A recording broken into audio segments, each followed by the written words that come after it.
우리 함께 말씀 보겠습니다. 오늘 말씀은 갈라디아서 2장 16절 말씀 우리 함께 봅니다. 신약 304페이지에 있습니다. 네, 우리 한 목소리로 읽겠습니다. 사람이 의롭게 되는 것은 율법의 행위로 말미암음이 아니오 오직 예수 그리스도를 믿음으로 말미암는 줄 알므로 우리도 그리스도 예수를 믿나니 이는 우리가 율법의 행위로서가 아니고 그리스도를 믿음으로써 의롭다함을 얻으려 함이라. 율법의 행위로서는 의롭다함을 얻을 육체가 없느니라. 아멘. 네, 오늘 루터와 이신층이라는 제목으로 함께 말씀을 나눕니다. 그래서 먼저 우리가 지난번에 초대교회 살펴봤고요. 오늘은 종교개혁으로 이제 넘어가서 함께 계속 오직 믿음에 대해서 함께 살펴보고자 하는데요. 오늘은 그 배경에 대해서 우리가 함께 생각해 보고자 합니다. 자, 당시에 그러니까 중세 시대 때 이제 널리 이제 유포되고 받아들여졌던 칭의, 그러니까 어떻게 우리가 의롭게 됐냐, 하나님께 의롭게 됐냐, 이 얘기를 우리가 먼저 해봐야 된다고 생각하는데요. 당시에는 우리가 지난 시간에 얘기했었던 어거스틴의 생각들이 참 많이 받아들여졌었어요. 그러니까 무슨 얘기냐면 칭의를 이제 하나님께서 법정에서 의롭다고 선언하는 게 아니라 진짜 나를 이제 의롭게 어떤 변화시키는 거, 의롭게 되게 만드는 거, 이렇게 이제 생각을 했다는 거죠. 그래서 그것은 어떤 순간적으로 하나님 선언하신 것 이상으로 뭔가 우리 삶에서 뭔가 지속적으로 변화되어 이루어져 가는 어떤 과정으로서 그런 것들을 이야기했었습니다. 그래서 뭔가 성화와 잘 구별이 안 되게 이런 것들을 이야기했었던 것을 우리가 얘기 드렸었습니다. 자, 여기다가 더해서 이제 우리가 지난번에 오직 은혜 얘기했었던 이제 가브리엘 비엘이라는 이제 루터의 스승이죠. 이 사람의 어떤 이해를 따라서 이런 생각을 했습니다. 어떻게 생각했냐면 인간이 하나님과 올바른 관계에 있기 위해서, 그러니까 이걸 보통 이제 이 의롭다라고 표현을 합니다. 의롭다는 것과 연결해서 생각을 하는데 그러기 위해서 뭘 먼저 해야 되냐면 언약의 조건들을 우리가 행해야 된다. 이해되시나요? 그러니까 반대로 이런 겁니다. 하나님 뭔가 언약에서 약속한 대로 뭔가 은혜를 줄 텐데 조건이 있는 거예요. 어떻게 해요? 뭔가 최선을 다해야 된다.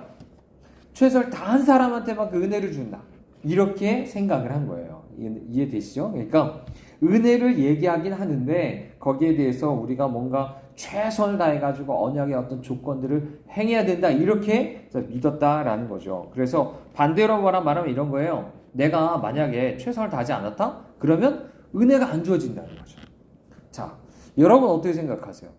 자, 은혜를 받는 데 있어서 나의 최선이 도움이 될까요? 어떻게 생각하십니까? 내가 최선을 다해야만, 내가 뭔가 은혜가 없다고 생각할 때 그것은 내가 최선을 다하지 않아서 그렇다고 생각하십니까? 사실 이런 것들은 그러면 뭔가 거기다가 우리의 어떤 노력이나 이런 걸 섞어버리려고 하는 거죠. 그래서 이 사람은요, 이미 우리 안에 자유의지가 있어서 뭔가 그것 때문에 아까 얘기한 것처럼 언약의 조건들을 수행할 수 있다, 최선을 다할 수 있다, 이렇게 생각을 하는 겁니다. 그런 능력이 있다라고 얘기하는 거죠.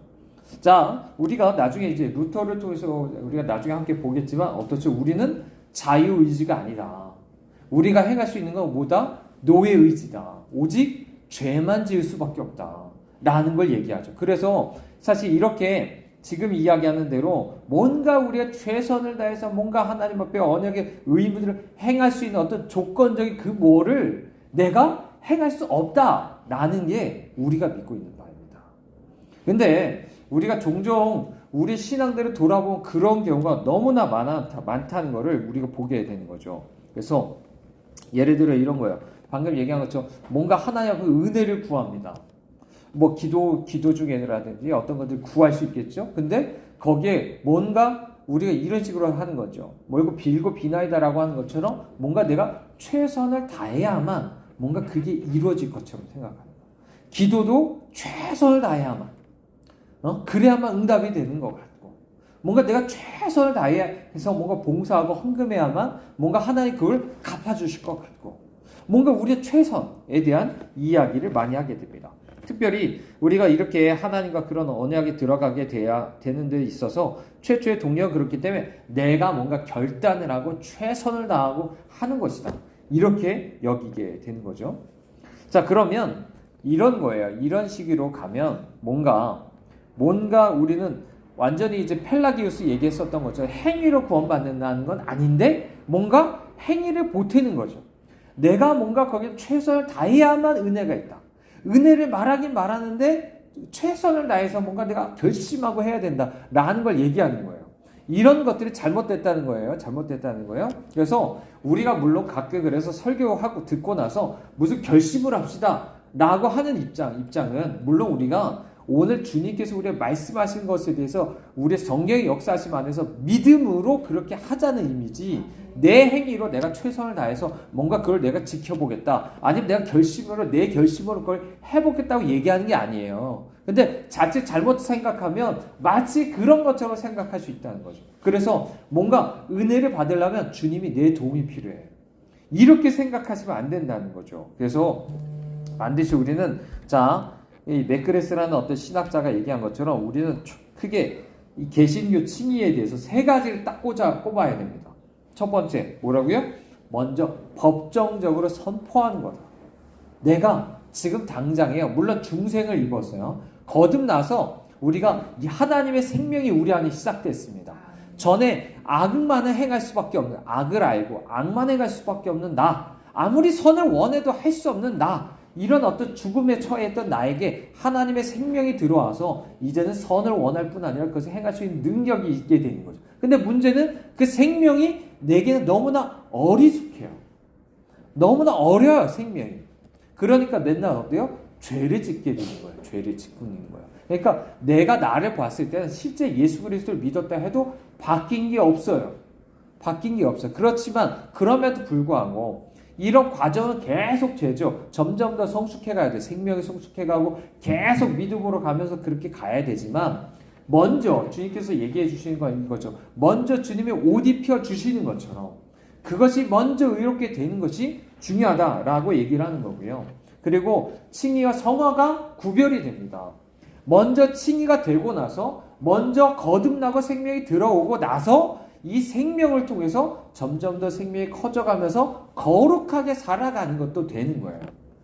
그렇기 때문에 먼저 시작이 중요한 겁니다. 믿음으로 말미암아 내가 예수 그리스도 옷을 입고 생명이 들어오고 하는 것이 제일 중요한 겁니다. 이해되시죠? 그래서 물론 우리는 계속적으로 자라가셔야 돼요. 자라가셨죠. 주님이 우리에게 원하시는 구원이라는 건 성화까지 주님이 원하시는 거잖아요. 그죠? 예수 그리스도의 형상이 내게 나타날 때까지 계속적으로 자라가셔야 돼요. 그렇기 때문에 끊임없이 어떤 내가 신앙생활을 오래 했는데도 불구하고 여전히 생명이 어린아이 같다. 영적으로 어린아이 같다. 여전히 육신적인 게 강해가지고 예수님의 생명이 쉽게 말하면 자라지 못할 기운을 맡고 있는 거죠. 기운을 맡고 있어가지고 생명의 열매가 안 나타나요. 성령의 열매가. 그런 사람들이 돼서는 안 된다. 그죠? 오히려 우리 안에 정말 주님의 생명의 열매가 나타날 만한 그런 사람들이 돼야 된다라고 얘기를 하는 겁니다. 그리고 칭의라는 것도 뭐죠? 뭔가 나에게 있어서 낯선 거예요. 나의 의가 아니거든요.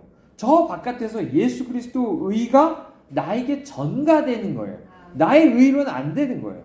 그렇기 때문에 이 세 가지를 우리가 꼭 붙드셔야 됩니다. 그래서 이런 구체적으로 말하면 우리가 은혜를 받기 위해서 어떤 것을 행할 수 있다는 건 아무것도 없어요. 믿으십니까?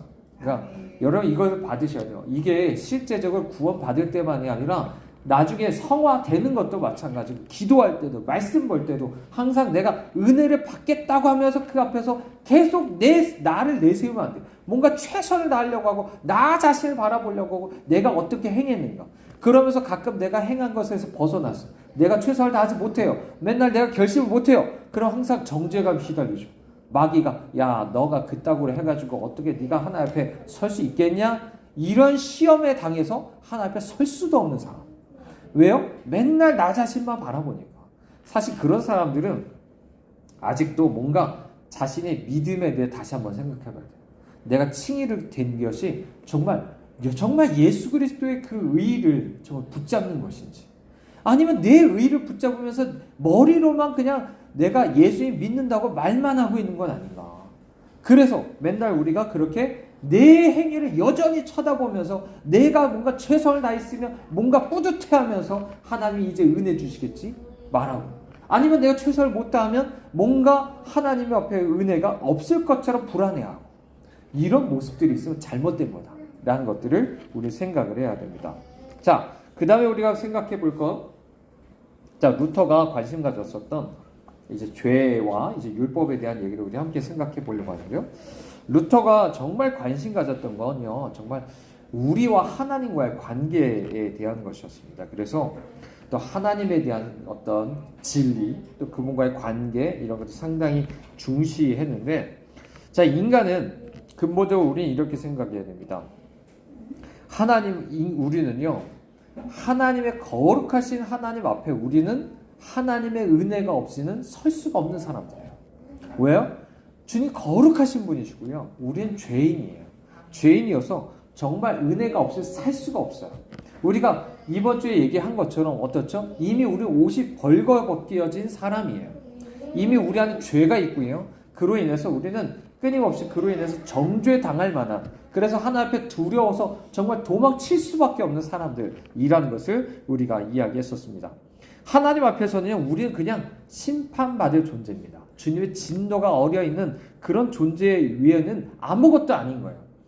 아무리 내가 하나님 앞에 착한 일 했다, 하나님의 말씀을 내가 뭐 지켰다, 그 어떤 것도 하나님 앞에서는 그것이 내 죄를 가리는데 아무런 도움이 안 되는 거예요. 그냥 나는 죄인일 뿐이다 라고 얘기를 하는 거죠. 루터는 특별히 이런 우리의 죄를 하나님의 들끓는 반역으로 봤습니다. 반역이죠. 왜요? 하나님만 섬겨야 되는데 반역을 일으킨 거예요.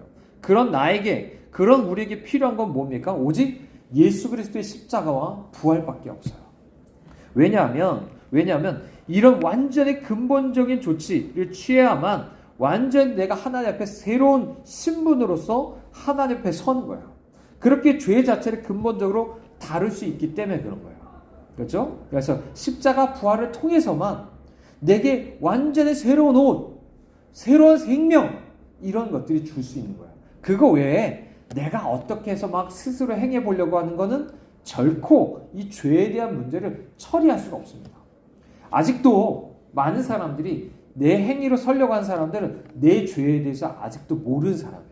하나님의 의에 대해서도 모르는 사람이에요. 그러니까 계속적으로 내 죄에 대해서 어떻게 그걸 덮어보려고, 그리고 내가 하나님의 의로운 그것에 대해서 내가 다 달아보려고 그렇게 애쓰고 있는 거죠. 하지만 그게 될 수가 없다는 거죠. 루터 이걸 실제적으로 자기가 경험한 것으로 통해서 아주 뼈저리게 느낍니다. 죄가 얼마나 지독한가. 내 안에 끊임없이 그 하나님 앞에 반역하려고 하는 거, 하나님 하라고 하는 거, 그것에 대해 일부러 어기는 것 같은 정말 청개구리 같은 그런 모습들이 얼마나 우리에게 많은가를 얘기를 합니다. 그래서 루터는 정말 그 죄를 가지고서 단 순간도 내가 이렇게 살 수가 없다. 이런 죄가 나한테 있고 맨날 하나님께 들끓는 반역을 보이고, 그런데 하나님이 그런 나를 심판한다는 걸 알아봐요. 그러면 그것 때문에 하나님 앞에 정말 나는 정말 미치는 거죠. 정말 양심이 괴로울 수밖에 없는 거예요. 우리가 많은 경우에 양심이 둔해져 있어서, 정말 여러 가지 옷을 입고서 양심이 둔해져 있어서 이걸 몰라서 그렇죠. 내가 진짜 하나님 앞에 벌거벗겨진 죄인이라는 걸 알고 그 앞에서 하나님의 진노가 있다는 걸 안다면 루터같이 정말 우리는 두려워 떨 수밖에 없는 거예요. 괴로울 수밖에 없겠죠. 양심이 정말 찌르는 것입니다. 자, 그리고서 인간은 그렇기 때문에 우리 자신의 힘으로는 결코 죄의 진짜 실체도 아는 게 불가능하다는 걸 보셔야 돼요. 우리 자신은요, 이미 하나님 앞에 어떻죠? 우리 자신 스스로가 이미 다 계속적으로 옷을 입는 사람들이에요. 우리 죄를 어떻게든지 덮어버리고요, 어떻게든 숨기고 계속적으로 변명하고 남 탓하는 게 우리입니다. 그런 뜻은, 자, 그렇다면 우리는 그만큼 우리 자신에 대해서 나를 속인다는 거예요. 죄에 대해서 내가 그 실체를 못 보고 있다는 거죠. 대부분의 사람들은 그래요. 그렇기 때문에 그 실체는 어디서 드러나냐면 이 십자가에서밖에 그것이 드러날 수밖에 없는 거예요. 왜요? 십자가에서 그 십자가 예수 그리스도를 십자가에 못 박음으로 말미암아 그분을 그렇게 거절한 것이 정말로 우리의 죄의 실체다라는 것들을 우리에게 밝히 보여주고 있습니다. 그 이후에 마찬가지예요. 예수 그리스도 십자가에 못 박인 것만이 아니라 오늘 복음을 안 믿는 것 자체가, 거부하는 것 자체가 죄의 실체예요. 끊임없이 하나님을 거부하는 거죠. 예수님을 거부하는 겁니다. 오늘 성령의 사역과 복음에 있어서 우리가 거역하는 거예요. 이게 근본적으로 정말 우리 안에 죄를 너무나도 잘 보여주는 것이다 라고 할 수 있습니다. 그거는 우리가 뭐 몰라서 그럴까요? 아니에요. 뭐 몰라서가 아닙니다. 뭐 모르겠어요. 정말 대부분의 사람들 어려서부터 뭐 교회도 한 번씩 다 다녀봤고 뭐 복음이라고 한 번씩 안 들어봤겠습니까? 사형리라고 해서 다 어쩌면 많은 사람들이 꽤 들어봤을 텐데 몰라서 그런 게 아니에요. 아는데도 그걸 들었는데도 거부하고 싶은 거예요. 내 마음 깊은 곳으로부터 그게 싫은 거예요. 그 마음을 두기 싫은 거예요. 이런 것들이 우리 안에 죄의 실체다라고 얘기를 하는 거죠. 그렇기 때문에 죄는 우리가 계속 얘기하는 것처럼요. 이런 내가 뭔가 율법적으로 내가 뭔가 그걸 행했다. 아니면 내가 세례를 받았다. 아니면 내가 뭔가를 많이 안다. 내가 헌금을 많이 하고 봉사를 했다. 내가 무슨 집사다. 교회 오래 다녔다. 이런 것들로 나 자신을 꾸미려고 하는 사람들은 결국에 뭐냐면 나 자신을 점점 더 하나님처럼 높이면서 그렇게 숭배하는 것 외에는 아무것도 없어요. 정말 우리는 이 실체를 알아야 됩니다. 그러면서 루터는 의지의 속박이라는 책에서 죄인은 우리의 의지는 정말로 악을 향하는 것 외에는 없다는 것을 분명하게 얘기를 합니다. 우리의 뜻, 쉽게 말하면 뜻이죠. 뜻. 내가 뜻하는 건 다 쉽게 말하면 욕심에서 나오고 다 죄를 향하는 것이다 라고 얘기를 하는 거예요. 예를 들어 사람이요 이런 겁니다. 이런 거예요. 내가 뭐 원하는 게 있어요. 내가 뭐 먹고 싶은 게 있으면 예를 들어 이런 거죠. 나는 저걸 먹고 싶어 라고 끝나면 다행인데 욕심이 있으면 어떡하죠? 난 저걸 꼭 먹을 거야. 저거 안 먹어줘? 나 못 먹게 해? 당신이 이거 못 먹게 할 거지? 라는 불신도 들어가고 난 저걸 꼭 먹게 만들어 버릴 거야. 뭐 여러 가지 그 안에 교만도 들어가고요. 수없이 많은 단순히 내가 저거 먹고 싶다라는 뜻만 가지는 게 아니에요. 가진 거기에 욕심과 불신과 교만을 다 섞어서 말을 해요. 사람들의 말이 그래서 좀 이상해요. 사람들의 생각을 보세요. 얼마나 인격이 삐뚤었는지. 말을요 곧바로 못합니다. 나는 저걸 원해요 라고 이 단순한 말을 잘 못한다고요. 다 거기에 욕심을 섞어서 말하고 다 불신을 섞어서 말하고 교만함을 섞어서 말해요. 그만큼 우리 안에 악을 향하는 게 그만큼 많다. 날 그냥 내버려 두면요 내 뜻은 다 욕심이에요. 욕심이고 내가 행하는 건 결국 죄밖에 없다 라는 것을 끊임없이 얘기를 해주고 있습니다. 그렇기 때문에 나는 뭐가 필요한 겁니까? 새로운 나무가 되어야 돼요. 나는 죽고 예수 그리스도 안에서 완전히 새로운 나무가 되어야 되는 거야. 나는 옛날 나무로서는 뭐만 나와요? 나쁜 육신의 일만 맺는 거예요. 그렇죠? 그래서 새롭게 성령의 열매를 맺으려면 새롭게 완전히 내가 죽고 주님으로 살아야지 나 자신으로서 뭔가 애써가지고 짜내가지고 뭔가 되는 일이 아니라고요. 그러니까 철저히 내 자신이 얼마나 죄인인지를 알아야 된다라고 우리가 할 수가 있습니다. 그래서 여러분 율법을 하나님께서 주신 게 뭐죠? 바로 이런 우리의 의의를 깨뜨리기 위한 거예요. 내가 얼마나 죄인인지. 내가 의롭게 하나님 앞에 서려고 하는 것들을 계속적으로 망치처럼 날 두들겨 패는 겁니다. 너 안 돼! 네가 스스로 행하려고 하는 거 다 박살내는 거예요. 네가 조금이라도 뭔가 해보려고 하면 우리가 뭔가 해보려고 하면 그걸 다 박살내서 오직 예수 그리스도 의만을 붙잡도록 하게 하려고 하는 게 율법이에요. 그래서 때로는 제 설교가 약간은 좀 율법적일 수 있어요. 근데 이게 여러분 필요합니다. 왜냐하면 요즘의 시대는 율법 없이 은혜만 얘기하는 때예요. 이해되세요? 그러니까 회개 없이 난 사랑받아. 난 죄에 대해서 아무런 회개도 안 하고 난 사랑받는 존재야. 난 축복받는 존재야. 언제나 나는 회개 안 해도 하나님 나한테 은혜 주실 거야. 이상한 복음에 대해서 외치는 게 요즘 시대예요. 그건 잘못된 복음입니다. 이상하게 사람들이 거기에 빨려 있어요. 그러니까 맨날 교회 와서 뭔가 사랑 타령. 세상 사람들도 교회 다녀서 사랑해야 된다고 말을 하고 사람들도 교회 와서 왜 교회는 왜 사랑해야지 왜 사랑 안 해? 맨날 사랑만 타령해요. 근데 그 사랑은 그냥 정서적인 사랑이죠. 주님 그런 사랑 아니에요. 정말 잘못된 사랑이죠. 정말 은혜는 그런 게 아닙니다. 은혜는 먼저 뭐가 있어야 돼요? 내가 죄인인 걸 깨달아야 돼요. 율법을 통해서 깨닫고 나서 회개한 자에게 은혜가 주어지는 거지 은혜가 그 사람한테 주어지겠습니까? 그런 사람들은 회개도 안 한 사람들은 사실상 은혜를 거부하고 있어요. 거부하고 있으면서 이상한 사랑을 자기가 만들어내가지고 자기가 스스로 세뇌하고 있는 거예요. 위로하고 있는 거 스스로. 아, 난 하나님 날 사랑하셔. 뭔 소리예요? 하나님, 자기 자신 하나님에 대해서 그렇게 거부하고 있으면서. 사실 그런 사람을 거부하고 있어요. 그러니까 한편으로는 하나님에 대한 여전한 불신앙 속에서 맨날 하나님 날 사랑할까? 다른 사람들은 날 사랑할까? 이렇게 물어보면서 아직도 못 믿고 있는 거잖아요. 그 회개가 되지도 않았으면서 여전히 하나님 날 사랑하죠. 어느새 스스로 어떤 위로나 취하려고 스스로 속이는 거죠. 회개도 안 했으면서. 이런 것으로 가시면 안 됩니다. 오직 회개한 사람에게 나의 의가 깨어지고 오직 예수 그리스도를 붙잡는 자에게 정말 주님이 나의 위로가 되시고 기쁨이 되십니다. 그러므로 여러분, 때로는 우리가 설교를 들을 때 좀 찔리고 마음이 아플지라도 그것이 여러분에게는 정말 성령이 근심하게 하는 것이다 라고 여러분 생각하십시오. 그렇게 성령으로 인도된다면 정말로 그것이야말로 감사한 일인 거예요. 감사한 일인 거예요. 그게 없이 어떻게 믿겠어요? 너무 사람들이 믿음을 가볍게 생각해서 그래요. 믿음을 예를 들어 사형리 읽어주고서 예수 그리스도 영접하시겠어요? 네, 그게 믿음이 아니에요. 그게 믿음이 아니라고요. 그렇게 믿는 사람은 거의 없습니다. 물론 가끔 하나님이 그렇게 사용하실 때가 있겠지만 대부분 그런 식으로 믿어지지가 않아요. 믿음이라는 건 처음에 믿어지기 위해서 먼저 회개가 있어야 되는 것이고 회개하고 나서 믿음이라는 것이 있어야 되는 거예요. 그러려면 우리가 계속 창세기 3장에서 얘기했었던 것처럼 내가 얼마나 죄를 지었고, 그죠? 내 내면 깊숙한 것에 이 인격으로부터 죄를 지었고 행동으로 하나님 말씀에서 얼마나 어기고 살았으며 그로 인해서 주님과 떨어져서 얼마나 내가 악만 행하고 있는지 그런 무능함들 이런 것들 또 내가 얼마나 예수 그리스도 말고서 내 자신을 꾸미고 보호하려고 엄청나게 옷을 입고서 주님으로부터 도망치려고 했는지 이런 걸 그런 나를 바라볼 수 있어야 되는 거예요. 이게 회개고 그런 나에게 주님이 찾아오시는 정말 복음, 나에게 의와 생명 되어주신 주님에 대한 것이 복음으로 그때서야 비로소 누려지는 거예요.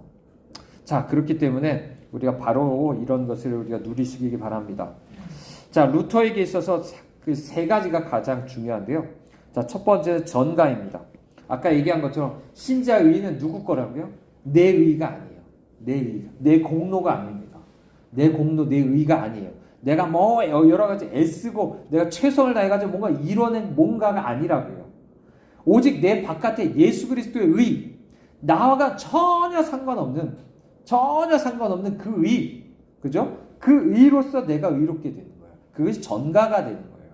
그죠? 자, 그렇기 때문에 루터는요, 물론 처음에는 약간 어거스틴 같은 생각들을 했지만 나중에는 분명히 이 칭의를 그렇게 분명히 생각하는 거예요. 우리의 신분, 그죠? 하나님 앞에서 내가 의롭게 선언됐다 라고 말하는 거, 이렇게 이제 믿게 됩니다. 그렇기 때문에 자, 이 칭의라는 건 뭐냐면 흔히 얘기하는 거죠. 선물이에요.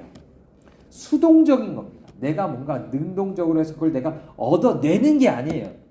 내가 그럴 수 있는 게 아니라 예수 그리스도 의가 내게 선물로 주어지는 거예요.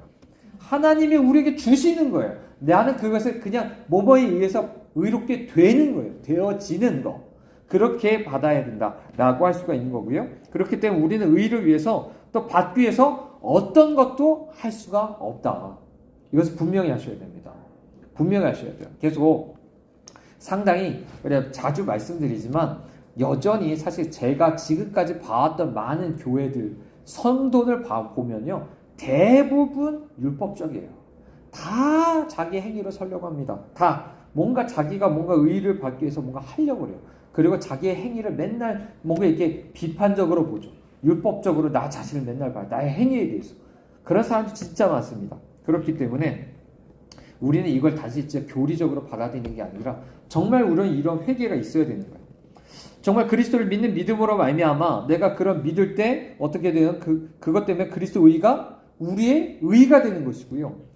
정말 그 의만이 아니라 예수 그리스도 안에 있는 모든 게 우리의 것이 되는 거예요. 이거는 자, 우리가 예수 그리스도를 믿음으로 말미암아서 내가 그분 안에 거하고 그죠? 그분과 내가 연합되었기 때문에 이게 이루어지는 일인 것입니다. 그렇기 때문에 자, 이 안에서 아까 얘기한 것처럼 예수 그리스도를 믿는다는 건 너무나 중요하고요. 믿는 것 자체가 이로 인해서 우리가 예수 그리스도 안에 있는 그 의가 나의 것이 된다. 그죠? 그리고 그분의 생명도 우리의 것이 된다라고 얘기를 하고 있는 것입니다. 자, 두 번째 우리가 봐야 될 건 오직 믿음입니다. 자, 루터는요, 로마서 3장 28절 말씀에다가 오직이라는 말을 붙이게 되는데, 자, 오직 하나님에 대한 말씀에 대한 믿음, 십자가에서 죽으시고 부활하신 예수 그리스도, 또 그분 안에서 하나님이 우리 위해서 행한 일에 대한 믿음. 자, 이 믿음으로 말미암아서 의롭게 된다는 걸 이제 강조합니다. 그래서 오직 믿음. 오직이라는 말이 원래 성경에 없는데, 오직 믿음이라는 것이 사실 이 말씀에 대한 뜻을 가장 잘 나타내 준다고 말하는 거죠. 오직 믿음. 그래서 성경은요, 반드시 거기에 믿음에다가 행위가 같이 갈 수 없다고 분명하게 얘기합니다. 이해되세요? 그러니까 내가 믿으면 행위가 없어야 돼요. 행위가 있잖아요. 내 행위가 있잖아요. 그러면 나는 믿음이 없는 거예요. 그거를 계속적으로 우리는 계속 그걸 같이 갈 수 있는 것처럼 생각하면 안 된다는 거예요. 이해돼요? 그러면 내가 신앙생활할 때 내가 조금이라도 행위를 내세우잖아요. 그거는 내가 믿음의 상태가 아니라는 거예요. 믿음의 상태가 아니라는 거예요. 그 상당히 위험한 거죠. 왜요? 지금까지 얘기한 것처럼 믿어야만 내가 주님 안에 거하고 주님이 연합되어서 이 모든 것을 내가 누리는 건데, 믿지 않는다는 건 그 바깥에 내가 쉽게 말하면 있어서 끊어졌다는 거예요. 그렇죠? 행위라는 건 그렇기 때문에 무서운 거예요. 갈라디아서 그렇기 때문에 계속적으로 행위로 돌아가지 말라는 걸 끊임없이 우리에게 얘기해 주는 겁니다. 자, 그래서 따라서 행위를 의지하는 걸 완전히 버리고요, 완전히 예수 그리스도를 믿는 것으로 나가야 됩니다. 이게 회개예요. 이게 회개예요. 더 이상 나 자신에 대해서 정말 부인하는 것은 이런 거예요. 내 행위로선 설 수가 없다. 이런 것들을 얘기를 할 수 있어야 되죠. 그래서 칭이라는 건 궁극적으로 최종적으로는 이제 믿음에 근거하지 않는다라고 이제 얘기를 합니다. 왜냐하면 믿음은 뭐죠? 그냥 그리스도를 붙잡는 수단인 거예요. 그리스도를 연합하는 것뿐이지, 그 믿음 자체가 또 이런 그것에 근거해서 내가 의롭게 되는 것은 아니다. 물론 하나님의 입장에서는 믿음으로 말미암아 나를 의롭다 하시지만, 그렇다고 해서 이 믿음조차도 내가 행위로서 말할 수 있는 게 아니다라고 말하는 거죠. 믿음은 그냥 뭐죠? 내가 맨날 나 자신만 바라보고, 아니면 다른 사람들 쳐다보면서 맨날 저 사람의 행동, 나 자신의 행동 바라보면서 저 사람은 나를 어떻게 생각할까, 맨날 이것만 쳐다보는 사람들한테 오직 예수 그리스도만 바라보게 만드는 게 믿음인 거예요. 오직 예수님만 바라보고서 하나님이 나를 어떻게 보시는가, 이게 진리고, 이 진리가 우리를 자유케 하는 거예요. 여전히 맨날 교회 와서도 사람에 대해 두려워하면서 떠는 사람들, 그런 사람들은 아직도 하나의 경외할 줄 모르는 사람이고, 아직도 그런 사람들은 예수 그리스도를 믿지 못하는 사람들인 거예요. 여러분 자유로우실 수 있기를 바랍니다. 주님은 특별히 우리 바라보는 것은 그분이 누구십니까? 우리를 고소하거나 마귀처럼 우리를 고소하거나, 아니면 우리에 대해서 여전히 하나님 우리가 예전에 있었던 것처럼 심판자로 벌벌벌 떨고 뭔가가 아니라 중보자로서 구원자로서 우리에게 오신 분이에요. 그분을 우리가 바라봐야 됩니다. 그 결과 그러면 그분의 의가 우리의 것이 되고, 우리의 죄는 그분의 것이 되죠. 그렇죠? 그래서 그분은 우리의 죄를 전가된 상태에서 그것을 지고서 죽으신 것이고, 우리는 그분의 의 안에서, 부활 생명 안에서 다시 나오는 겁니다. 이걸 얘기하는 거죠. 그분은 그래서 사람의 모든 죄를 짊어지셨어요. 그렇게 해서 그 피로 대속하셨습니다. 그래서 우리는 이렇게 믿음으로 예수 그리스도를 바라보고 붙잡을 때 그것이야말로 하나님을 높이는 것이다 라는 것들을 우리 반드시 기억해야 됩니다. 그래서 믿지 않는 것이야말로 하나님에 대해서 가장 모욕적인 거예요. 가장 큰 악을 행하는 겁니다. 오늘날도 마찬가지라는 거예요. 예수 그리스도 십자가에 못 박인 사람 누구라고요? 유대인만이 아니라 오늘날도 여전히 내 행함으로 신앙생활을 하려고 하는 사람들, 종교적인 사람들 다 오늘날도 십자가에 못 박고 있는 거예요. 그런 사람은 정말 회개하셔야 됩니다. 그래서 우리 철저히 정말로 주님 앞에 그런 교회가 되셔야 되고요. 자, 우리가 세 번째, 의인이자 죄인이라는 말에 대해서 함께 생각해 볼 텐데, 자, 루터는 이런 얘기를 했습니다. 우리는 첫 번째 출생, 본래 우리가 거듭나지 않았을 때는 우리는 총체적으로 죄인이라는 걸 분명하게 얘기를 합니다. 분명하게 총체적인 죄인이다. 하지만 우리가 예수 그리스도 안에서 우리가 어떻게 하죠? 그리스도가 우리를 위해서 주어졌다는 점에서 주님과 믿고 그분과 연합된 거 안에서 우리는 어떻게 해야 되죠? 이미 거룩하고 의로운 존재가 되는 거예요. 이미 거룩하고 의로운 존재가 되는 거예요. 물론 이것이 의롭게 내가 행하고 거룩하게 살아가는 문제는 내 생명이 더 성장해 가는 것에 따라서 그것이 조금 더 발전해 가겠죠. 그렇지만 우리가 이런 것들 분명히 우리가 여기셔야 됩니다.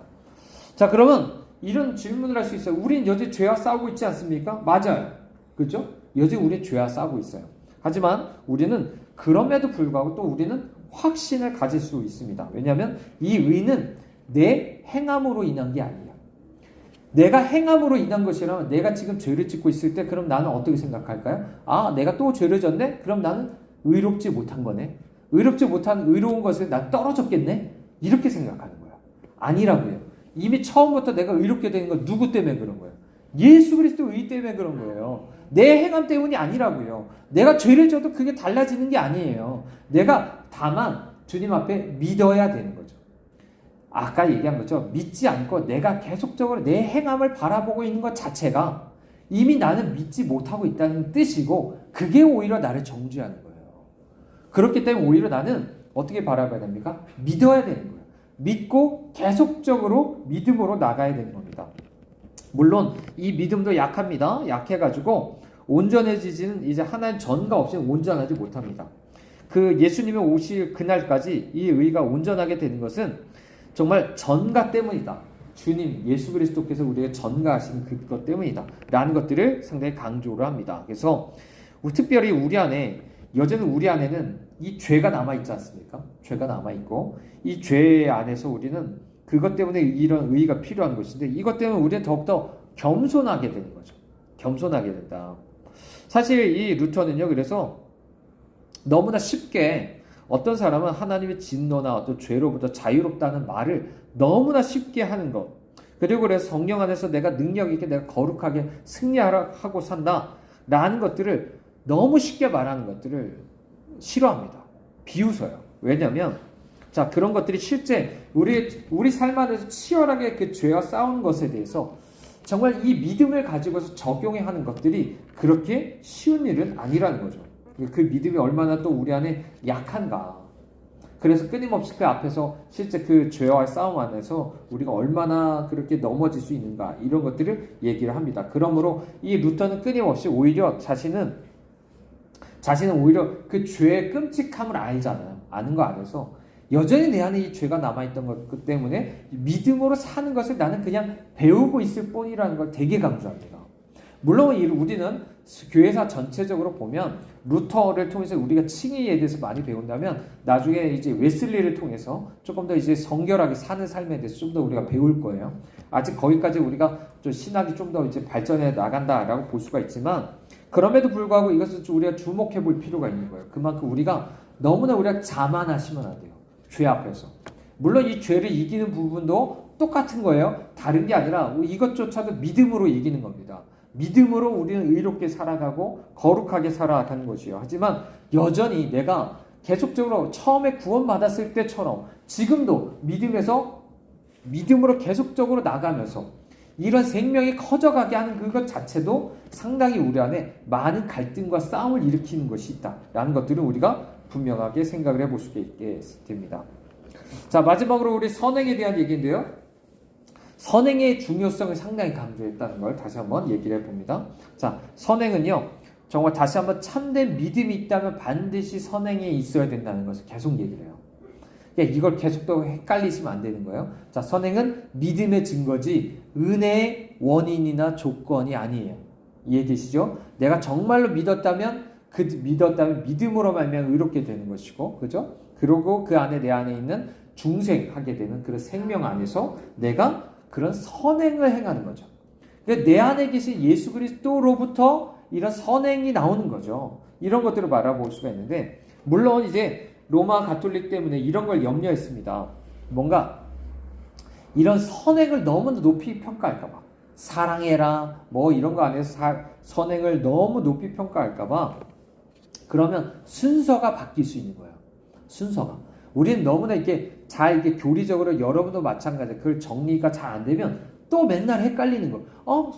목사님 도대체 뭘 말하는 거야? 행함으로 구원받지 못한다면서 어떻게 또 믿음의 행함이 있다는데? 근데 순서가 다르다고요. 근데 너무 또 이걸 믿음 다음에 행함이 따라온다는 것도 이것조차도 여러분이 잘못 생각하면 또 이거를 바꿔버릴 수 있기 때문에 그것 때문에 염려하는 거다. 이런 얘기를 하는 거죠. 그래서 루터는 행위를 강조하면 우리의 신앙의 초점이 정말 예수 그리스도와 그분의 믿음에 대한 믿음 이런 것들이 우리의 초점이 돼야 되는데 잘못하면 우리가 어떻게 옮겨져요? 잘못하면 나 자신에게 또 옮겨지고 내 자신의 행위만 쳐다볼 수 있는 거예요. 그렇기 때문에 우리는 이 사랑과 이 모든 것은 어떻게 해야 되죠? 믿음에서 나오는 것이다. 믿음에서 나오는 것이고 그 믿음의 결과와 표현이어야 된다라는 것을 얘기를 할 수 있어야 됩니다. 그래서 그로 말미암아 마땅히 그 다음에 순종이 나오는 것이다 라고 얘기를 하는 거죠. 그러므로 먼저 그 순서를 여러분 잘 지키셔야 돼요. 먼저 아까 얘기한 것처럼 회개함 속에서 먼저는 내가 나의 행함들에 대해서 철저히 부인할 수 있어야 된다. 철저히 예수 그리스도의 은혜만 붙잡을 수 있어야 되고 그 다음에 믿을 때 마치 예수 그리스도와 연합됐을 때 주님의 진액이 내게 나와서 열매를 맺는 것처럼 주님 앞에 믿음으로 있을 때 주님이 내 안에서 생명으로서 내가 사랑하게 하시고, 그죠? 하나님을 사랑하게 하시고, 이웃을 사랑하게 하시고, 그 안에서 말씀 따라 순종하기도 하는 거예요. 그죠? 그 안에서 내가 스스로 행하는 게 아니라, 주님 앞에 붙어 있을 때, 연합되어 있을 때, 열매처럼 맺어지는 거예요. 나는 그냥 믿음 안에서 안식하는 거죠. 내가 또 막 애쓰는 게 아니에요. 이것을 우리가 놓치지 마셔야 됩니다. 자, 말씀 우리가 정리하겠습니다. 오늘 루터가 이신층에 대해서 우리가 생각을 해봤는데요.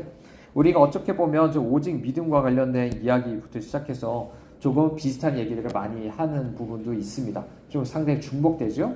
자, 하지만 우리가 이런 내용들이 정말로 다시 한번 우리에게 정말 이것이 실제가 되면 좋겠다. 정말 풍성하게 어떻게 보면 같은 말씀이어도 계속적으로 부딪혀서 이 말씀들이 우리에게 정말 좀 와닿으면 좋겠다라는 생각이 듭니다. 그래서 우리 모두가 정말 이 루터가 말한 것처럼 정말 오직 믿음을 정말 나의 말로만이 아니라 정말 우리 마음 깊숙한 곳으로부터 고백할 수 있는 우리 모두가 되기를 바랍니다. 네, 우리 함께 기도하겠습니다.